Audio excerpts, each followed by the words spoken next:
আজকে মনে হয় কংগ্রেস থেকে কি যুদ্ধ বন্ধ করার জন্য কিছু বলেছে কিনা যে ডোনাল্ড না, ট্রাম্পকে? তো কোনো ডোনাল্ড ট্রাম্প খুব চাপে আছে তো। আসলে শোনেন, চাপে আছে? ডোনাল্ড ট্রাম্প কিছুতেই ইরান সম্পর্কে এস্টিমেশন করতে পারে নাই।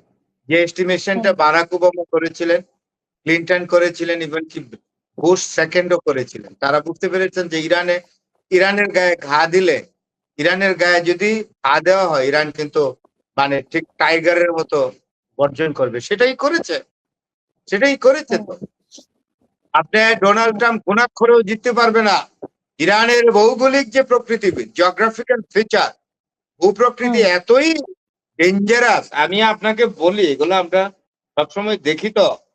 শোনেন, হুম, ইরানের এগুলো বলে লাভ নাই। ইরানের দেখেন 3টা পর্বতমালা আছে। একটা হলো হুম, জাগ্রুস, মারাত্মক। এটা একদম সাংঘাতিক ভাবে পশ্চিম দিক ঘিরে রাখছে এই পর্বতমালা ইরানকে। জাগ্রুস হুম, এবং রকি, রকি বুঝেন তো? সব পর্বত কি কে জানে? পাথরের পাথরের। পর্বত, হুম, হুম, পাহাড় না কিন্তু পর্বত। এরপরে যেটা হুম, আছে এটা হলো আলবোর্জ, হুম, আলবোর্জ পর্বতমালা। এই পর্বতমালা হুম, পুরা ইরানের উত্তরাঞ্চল ঘেরাও করে রাখছে। হুম, হুম, এরপরে পূর্ব দিকে যেটা আছে আফগানিস্তান এবং পাকিস্তানের সীমান্তে, এটা এইটা হুম, হলো আরেকটা হলো আরেক পর্বতমালা। এটা আফগানিস্তান এবং পাকিস্তানের বর্ডারে আছে।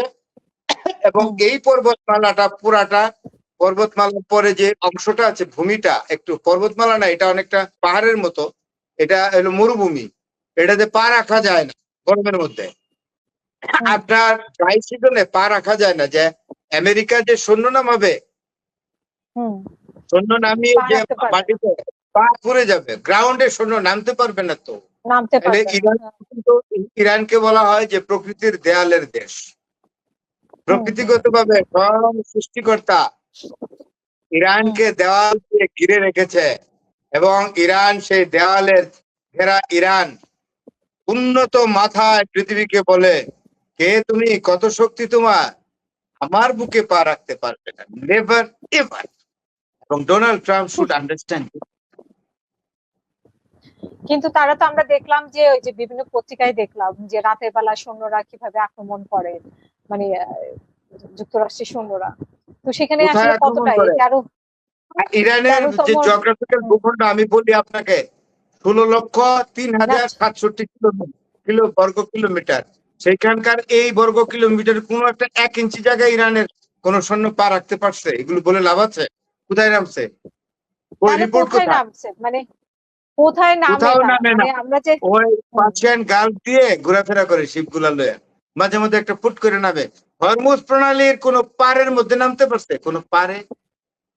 হরমুজ প্রণালীর যে দুদিকে পার আছে, মানে ব্যাংক, মানে পার, হুম, নদীর পার থাকে না, কিনারা। হুম, হুম, তো হরমুজ হুম, প্রণালীর কোন পারে বা কিনারায় কোন আমেরিকান সাদা সৈন্য পা রাখছে কিনা? একদম হরমুজ প্রণালীর চারপাশের বাড়িগুলোর মানুষগুলো আছে না, কচু কাটা করে হুম, ফেলবে হুম। একদম ওটিপি। কি মনে করে তাহলে তারা ইরান তারা ডেঞ্জারাস? এইটা তারা করতেছেটা কি, মানে তারা আসলে তারা যে তাদের সফলতা বা তারা যে একের মানে এই 13 রাত তারা পর পর আক্রমণ কি করলো। করতেছে এটা হুম, আপনাকে অঙ্ক দিয়ে বুঝাই। আমি অঙ্ক, ম্যাথমেটিক্স ইউজ করি। আমি কিন্তু ম্যাথে হুম, ভালো না, তবু বলি। 0+0+0+0+0+0 অনন্ত 0+0 কি হুম। করতেছে আমি বুঝতে পারছি। জিরো করতেছে। মানে শূন্য। আসলে জি। ইরানের কি কোনো বড় ধরনের ক্ষতি হয়েছে এর মধ্যে? এখন ট্রাম্প একটা ঘোষণা দিচ্ছে বুঝো কালকে রাতের দিকে। সে তো টুইট করে, নরেন্দ্র মোদী আপনি হুম, ডোনাল্ড হুম, ট্রাম্পকে ফলো করে কেউ টুইট করে, কতক্ষণ পরে পরে সেও ভিডিও করে, টুইট করে। তার সোশ্যাল একটা তার একটা এক্সে। ট্রুথ সোশ্যাল মিডিয়া আছে, ট্রুথ সোশ্যাল মিডিয়া, এটাতে টুইট করে। তো টুইট করে বলছে হুম, যে এখন থেকে আমরা ইরানের সেতুর উপর আক্রমণ করব, ইরানের তেল খনির উপর হুম, আক্রমণ করব, ইরানের রেলের উপর আক্রমণ করব, ইরানের এই হুম, যে হুম, সমুদ্র সম্পদের উপর আক্রমণ করব, ইরানের ইয়ের উপরে, সিভিল এভিয়েশন মানে এয়ারপোর্টের উপর আক্রমণ করব। সামরিক বেস না, হুম, হুম। একেবারে এয়ারপোর্ট, আমাদের যেমন সাধারণ বিমানবন্দর, এরকম বিমানবন্দরে আক্রমণ করবে। হামকি ধুমকি এই সে পাগল হয়ে গেছে। He has become a mad, lunatic man. He's not a hmm, hmm. normal man at all.